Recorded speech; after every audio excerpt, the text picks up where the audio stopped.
So we all might be thinking Dragon Age is dead, but in the words of senior BioWare writer Cheryl Chi, Dragon Age isn't dead because it's yours now.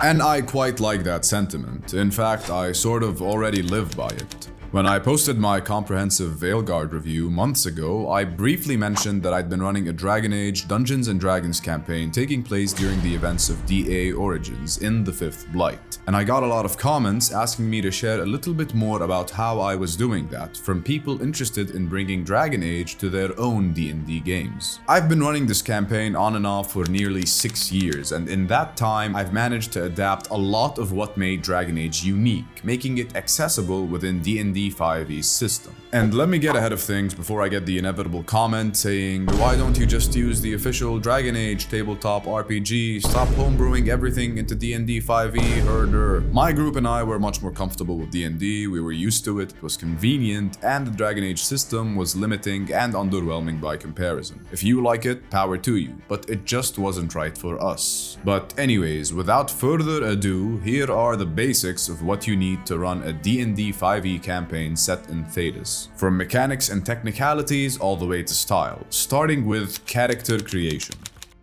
Important disclaimer before we begin. I still use the original 2014 5th edition of D&D, so this video will follow that. If you're using the 2024 version of 5e, conversion should theoretically be easy enough to do, but my group and I weren't personally very interested in it.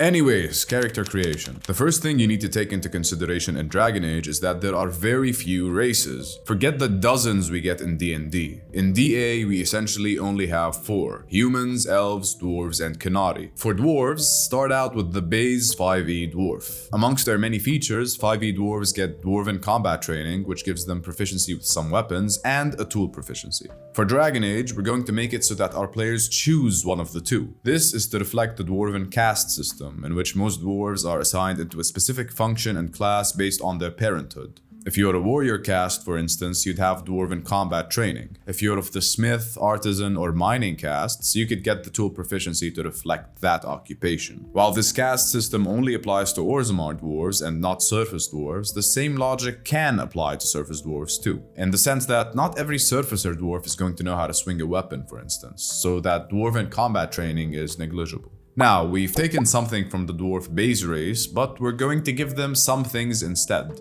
Firstly, Dragon Age dwarves are quite hardy, and their life in the deep roads over centuries of being so close to the Blight has made them even more durable. We can expand dwarven resilience to also provide advantage on saving throws made to resist disease, in addition to poison. Our final addition to the base dwarf is the Dragon Age dwarves' most unique trait, their magic resistance. In Dragon Age, dwarves are completely cut off from magic. They can't cast spells, they're disconnected from the Fade, and they can't dream. They're also responsible for mining lyrium, which as a mineral is greatly detrimental to mages in its raw form. Due to mining lyrium and handling it, and their genetic disconnection from magic, dwarves are resistant to all magic. Mechanically, magic resistance is going to give dwarves advantage on saves against spells and magical effects. Magic resistance is a massive boost, but it's important to dwarven identity in Dragon Age. As far as subraces go, we have the Taig dwarves, which represent those in Orzammar and those still living in Taigs, and surface dwarves, which are, the dwarves on the surface. For Orzammar dwarves, we're gonna use the mountain dwarf subrace as a base, but with a few minor alterations. Instead of getting a +2 bonus to strength, we'll make it a +1 to balance things out a little. We're going to disregard their dwarven armor training feature because, again, caste system. We're also going to disregard stone cunning for the same reason. In exchange, however, we'll give them stone sense. In Dragon Age, dwarves believe they come from the stone. They venerate it and show appreciation to it as a guiding and caring entity. The dwarves believe they have a special connection to it and that they can even hear the song of the stone when in caves and other subterranean areas. For that reason, stone sense will grant dwarves advantage on survival checks made to navigate subterranean areas. From a non-mechanical standpoint, if you want to play an Orzammar/mountain dwarf, put some thought into which caste your character belonged to, and how that influenced their life. Maybe they're even casteless, the outcasts shunned by dwarven society, having to resort to a life of crime. There are a lot of options here. As for surface dwarves, I personally gave this subrace a +1 to wisdom and a +1 to charisma and nothing else. Surface dwarves are practically as versatile as humans, so I opted out of any specific features, but felt like 2 ability score improvements could reflect their more communicative nature now that they're integrated with society at large. Before we move on from dwarves, do note that in regards to language, Dwarvish is mostly extinct. Only a few words and phrases remain. Most dwarves will know these phrases, and that's as far as their knowledge of the dwarven language goes. Let's move on to humans. As usual in most fantasy settings, humans are the most prolific and versatile race. Mechanically, they're the same as PHP humans. However, I like to give them a free feat to support the notion of their versatility. One other small change we can make is to their languages. Humans in Thedas start out only with Common, given that it's the spoken language everywhere in Thedas, and nation-based languages are unused or largely forgotten or sometimes restricted to only scholarly circles. Because we gave the base human a free feat already, I'd ban players from using the variant human, because variant human gives you a feat too, and 2 feats are too much for a starting character, unless you're Quentin Tarantino. From a non-mechanical point of view, take into consideration where your character comes from. There are 8 main nations in Thedas: Ferelden, Orlais, the Tevinter Imperium, Navara, the Free Marches, Antiva, Rivain, and the Anderfels. Each is unique in its own regard and is a stand-in equivalent for a real-world European nation. Ferelden is like Britain, Orlais is like France, Antiva is like a blend of Italy and Spain. A little bit of research on the DA Wiki can help you get an idea of what makes every nation unique. Now, let's move on to elves, Thedas' most downtrodden race. We're going to keep the base PHP elf, but we're going to remove the trans feature because it just doesn't exist in DA. We're also going to tweak the Fey ancestry feature. Lore-wise, in Dragon Age, there is no indication that elves are more resistant to charm or to being put to sleep. I change up the feature to make it so that they have advantage against spells that put them to sleep, but to restrict the advantage on saves against being charmed to make it not apply to charm effects done via demons or blood magic. I don't know where else you may encounter charms, but at least this way we can avoid tossing the feature out entirely. As for subraces, we can use the Wood Elf to represent the Dalish elves. I also like to toss them an extra skill proficiency of their choice from the Wisdom skills, due to the fact that the Dalish's nomadic wandering ways make them more inclined to be good at things like perception, insight, survival, and so on. Given that Elvish is also extinct, Dalish elves don't exactly speak Elvish, but they do know the bits and pieces of Elvish that still float around the lexicon. For city elves, the elves assimilated into human cities and living in alienages, I'd give them a +1 to any 2 stats of their choice. Additionally, to reflect that they're usually just normal working members of society, they get 1 skill proficiency and 1 tool proficiency of their choice. Alternatively, they can choose to gain expertise in a tool and a skill they're already proficient in. When creating an elf character, take into consideration your origin. Whether you're Dalish or a city elf can highly impact your character's connection to elven culture, to elven religion, and so on.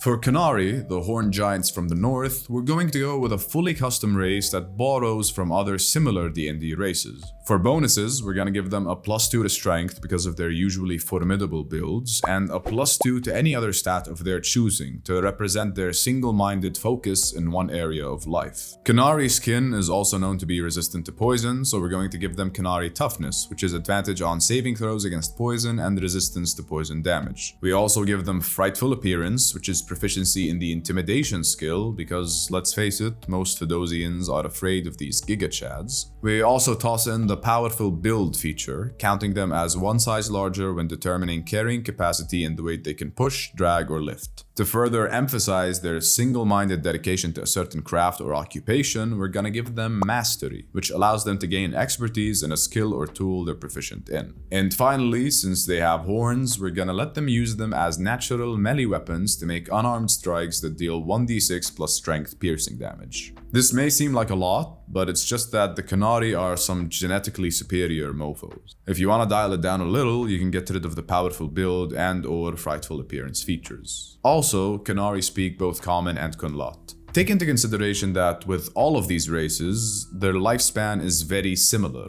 and it's basically equivalent to normal human lifespan, so around a maximum of 100 years. So none of that hundreds of years shit that we have in D&D. If you're so inclined, we can also make the Avar, the tribes of humans living in the Frostbacks away from Ferelden society, which are technically just humans, into a race of their own. In the games, they're much larger than normal humans, perhaps thanks to them living in harsh remote areas like the Frostbacks. But in the interest of saving time, I'm gonna skip over them in this video. If you're coming from D&D and you want to play something like a half-elf, you should know that interspecies breeding in DA doesn't breed half anythings. Any race that breeds with humans ends up giving birth to a human. An elf that breeds with a different race always ends up giving birth to a child of the other race. As for dwarves and Qunari, we have no real idea, but dwarven fertility rates are very low, and interspecies breeding in general makes it considerably lower for every party involved. Now that we've finished establishing the races, we should move on to the second part of character creation, which is classes. But before we go into classes, let's talk a little bit about magic, because the changes we need to make to magic will likely influence your choice of class. There are some major differences to how magic functions in Thedas as opposed to your classic Forgotten Realms or other D&D setting. For one, spell slots are an actual in-world aspect of magic in the Forgotten Realms. It's not just a mechanic, there's actual lore for it. This restriction does not apply to magic in Dragon Age. To reflect this difference, we'll be using the variant spell points rule. Instead of spell slots, caster classes get a limited number of spell points according to their level. Each spell level has a specific spell point cost. With this method, magic is looser and more powerful. The one detriment comes at high level play. With the spell point system, you can only cast one 6th, 7th, 8th, and 9th level spell per day. With spell slots, you can work your way up to obtaining 2 6th and 7th level spell slots. Regardless, it's a restriction you can wave away if you so please, and it's one that you won't need to think about anytime soon because campaigns don't usually make it to levels that high very often. Besides using the spell point system, there are other things that distinguish magic in Dragon Age. This is a point you can omit if you'd like, because it can be more convenient to keep it as it is in raw, but for me personally, I find it better to change. Materials aren't really a thing in DA for spellcasting, and if they were, it'd be pretty hard to obtain materials anywhere besides in a circle, given that, mages are not free. In Dragon Age, mages don't need a spell focus or a component pouch to cast their magic. For the most part, they are the conduit for their magic, and they focus it through themselves. Sometimes they use staffs for that purpose, but generally it's also possible without. So in my campaign, mages don't need a spell focus of any kind. Additionally, all spells that require non-gold component materials now require no materials.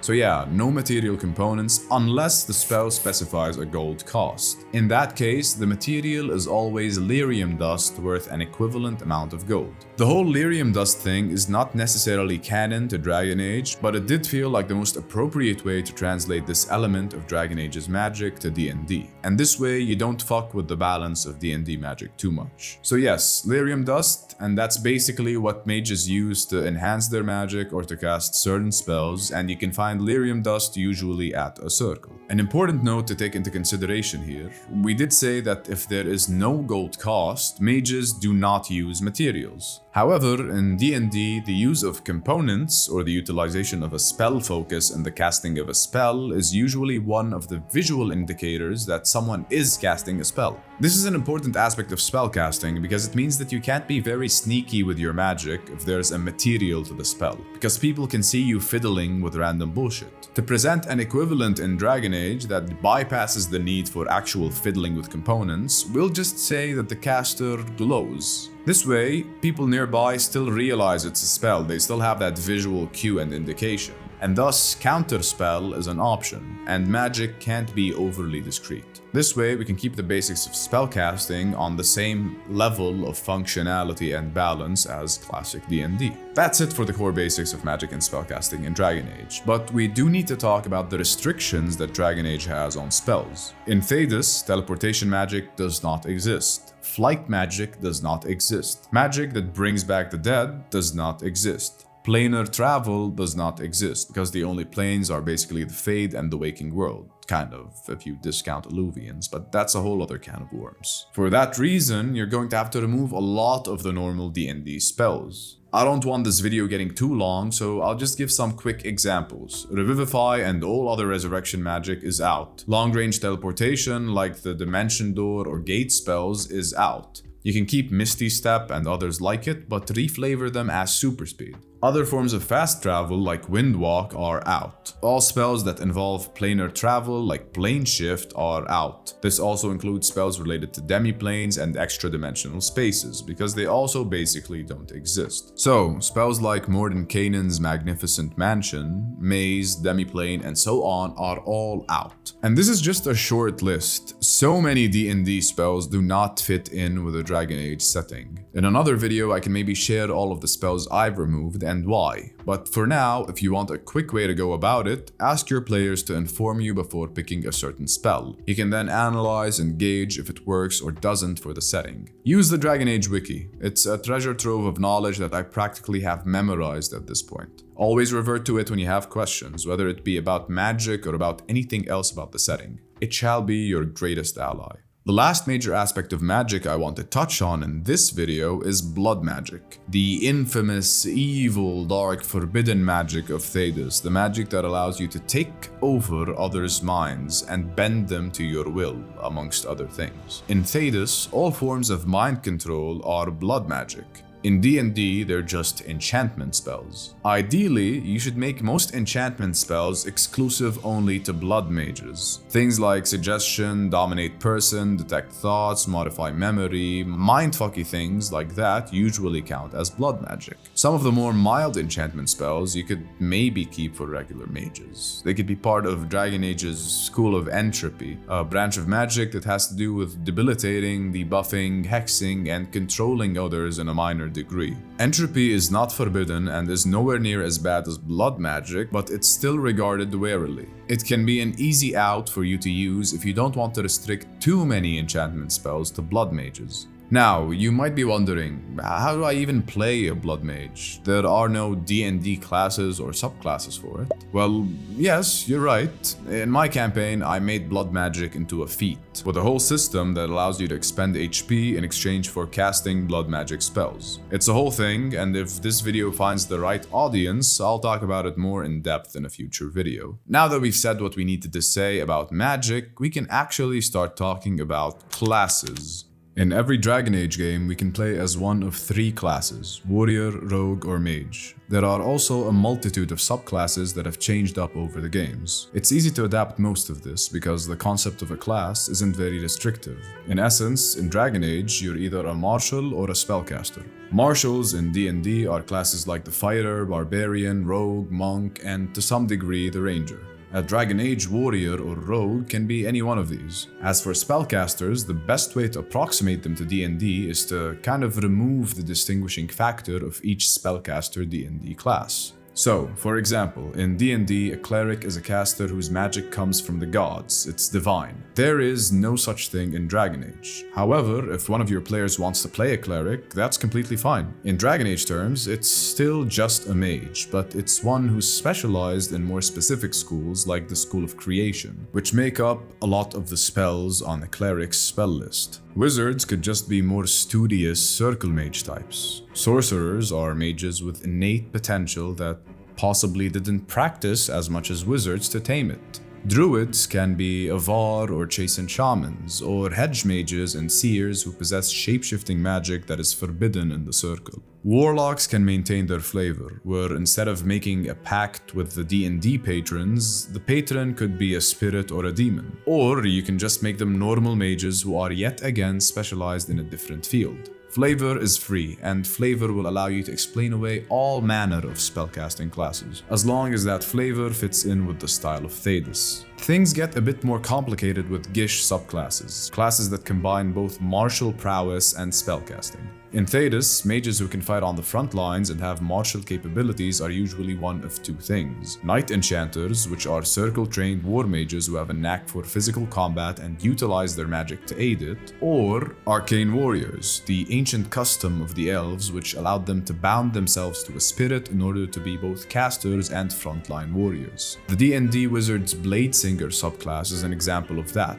or the Hexblade Warlock. Theoretically, any mage can choose to be a competent fighter and warrior and just choose not to focus as much on their magic. It's not common, but it exists outside of the circle. And that's how you can flavor your Gish subclasses. You can apply this to the Arcane Trickster Rogue or the Eldritch Knight Fighter. Basically, they're still mages, but most likely they never got a proper circle education and thus focused more on physical combat. Alternatively, you can try to reflavor magic-like abilities into something mundane. This can best be done with classes like the Ranger, where their spells can just be reflavored as tools or gadgets. Personally, I prefer to avoid this method because it can lead to problems meshing with things like Dispel Magic and Counterspell, but it is an option. For the Ranger specifically, you can also go for the UA Spellless Ranger variant. I'll leave a link for it in the comments below. It's a decent, pure martial alternative to the normal Ranger. At least as decent as the Ranger class can be. Another way you could justify side magical capabilities is through the lyrium loophole. This term is used by Reddit user u/Emmetation in his D&D Dragon Age Conversion, which we'll talk about later on in the video. In essence, a lot of magical abilities in DA can be attributed to lyrium use. Think of Fenris from DA2, who has wraith-like magic abilities because he's been branded with lyrium, or some shit like that. Lyrium could be a viable way to explain why your fighter can cast spells, for instance. Personally, I'd stray away from this too, because I don't think magic for non-mages should be a common occurrence, or else it fractures one of the core tenets of the world, which is that you're either born with magic or you're not.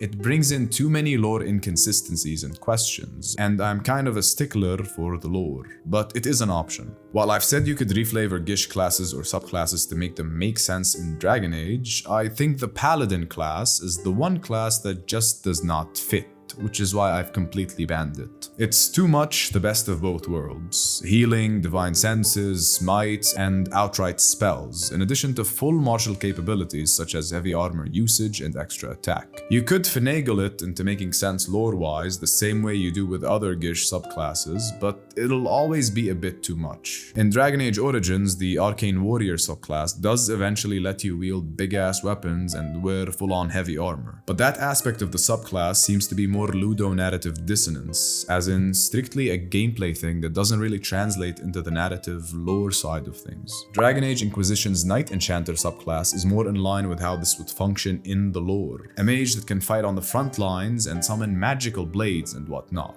but not one that can be buffed so much by magic that they can prance around in massive armor. So that's basically it for classes. You just have to flavor away overly magical abilities for martials, or make any character that wishes to have any form of magic strictly a mage. That's how it is in Dragon Age. In a future video, maybe I can share how I went about unmagicking some of the classes, but that's for later. For the martial classes like Rogue, Fighter, Barbarian, and Monk, if you have decent experience with D&D 5e as is, I'd recommend using the homebrew alternate martial variants, made by the genius Laserllama. These homebrew versions of the core martial classes make them infinitely more interesting to play, with exploits, which are kind of like abilities that function almost like spells, putting martial characters on par with casters and allowing them to do more than just thwack. I highly recommend them and have been running them for a while in my campaign, albeit with some edits. With classes done, we're basically done with character creation. So now let's talk a little bit about enemies. For all you DMs out there, you obviously need some enemy stat blocks that represent Dragon Age creatures, like the Darkspawn, demons, and so on. Lucky for you, and lucky for me when I was first starting, there is an excellent homebrew resource made by Reddit user and actual tabletop RPG developer u/Emmetation, who I mentioned previously in the video. This guy basically adapted all sorts of Darkspawn, demons, and undead into D&D so that we don't have to.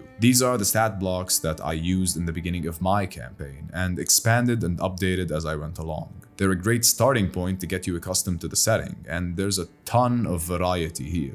Emmetation also has several written guides on how to adapt DA into D&D, and you can find a lot of valuable information in there to help you translate the setting properly. While I opted to branch out onto my own path, his work was instrumental to getting my campaign off the ground when I just started, especially with the stat blocks. I'll leave a link to his Reddit post where he's linked a Google Drive folder with all his documents. They're essential to getting a Dragon Age campaign up and running.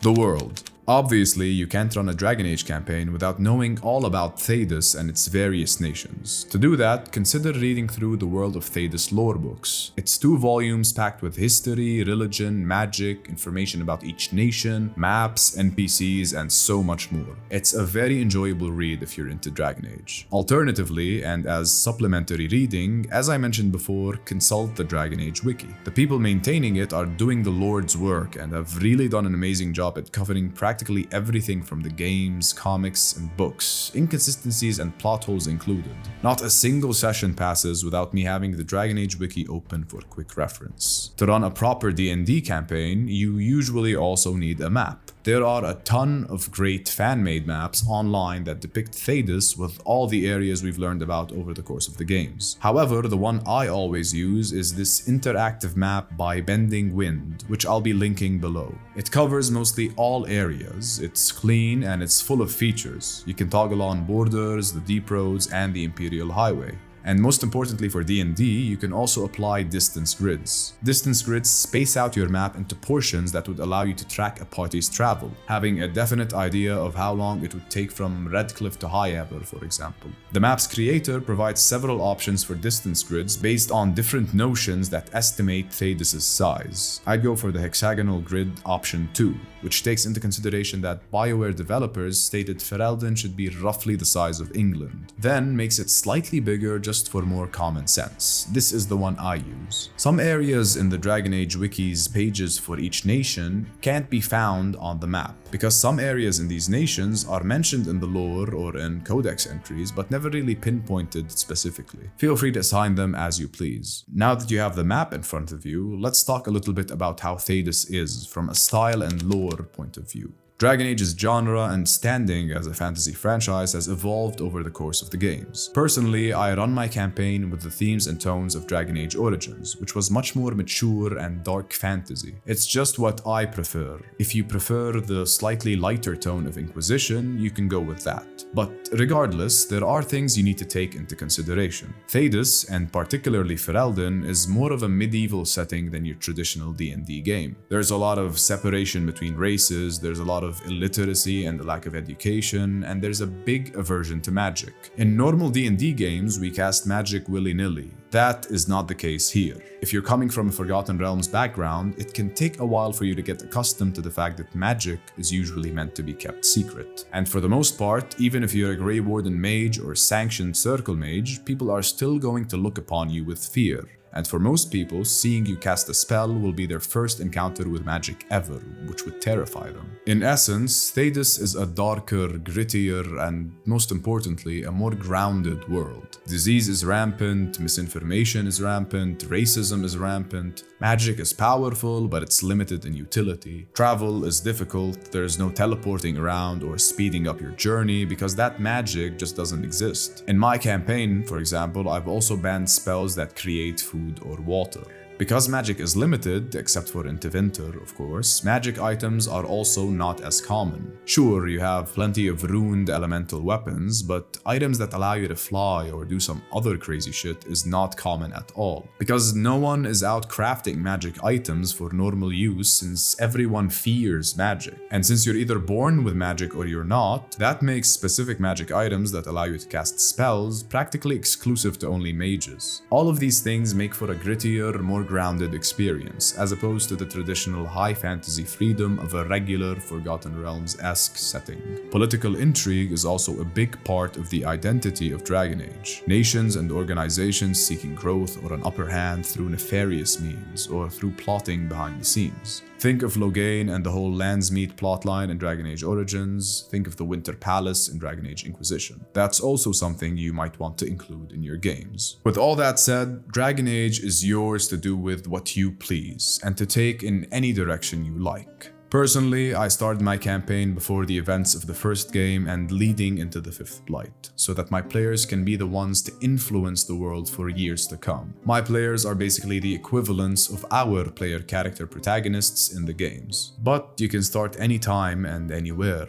You can make a spy-themed campaign in Tevinter where your players play as members of the Sicarii. You can run a political intrigue campaign in Orlais where your players must play the infamous Orlesian game of social politics. You can run something in the past during one of the many major historical moments in Dragon Age history, such as the Exalted Marches to repel the Qunari invasion. You can even run your campaign after Inquisition and craft your very own sequel to replace Veilguard. It's Dungeons and Dragons, so the options and freedom are endless. The important thing is that although Dragon Age may be most likely dead as an official franchise, it can truly live on with passionate fans like us. If you truly love this world like I do, then you'll value any opportunity to engage with it and influence it. And D&D is the perfect way to do that. So find a group of pals who are at the very least interested in a unique dark fantasy experience and start running a Dragon Age campaign. Just go crazy. And most importantly, do what you can to keep this franchise alive in your hearts. This video has been me giving you the core basics of what you need to run this world. It's only a drop in the ocean of rules, lore, and content I've written for Thedas. I'm excited to show you more, like the blood magic system, new spells, the lyrium and lyrium addiction system, custom stat blocks for other darkspawn, templars, demons, and so much more. So if you liked the video and actually are interested in more, please let me know in the comments below. I'd be really happy to share more of what I've been cooking for the past 6 years. Besides that, if you have any questions, ask away, and let's just talk about anything Dragon Age. If you've made it this long, thanks a ton for watching. Take care and I'll see you soon. Goodbye.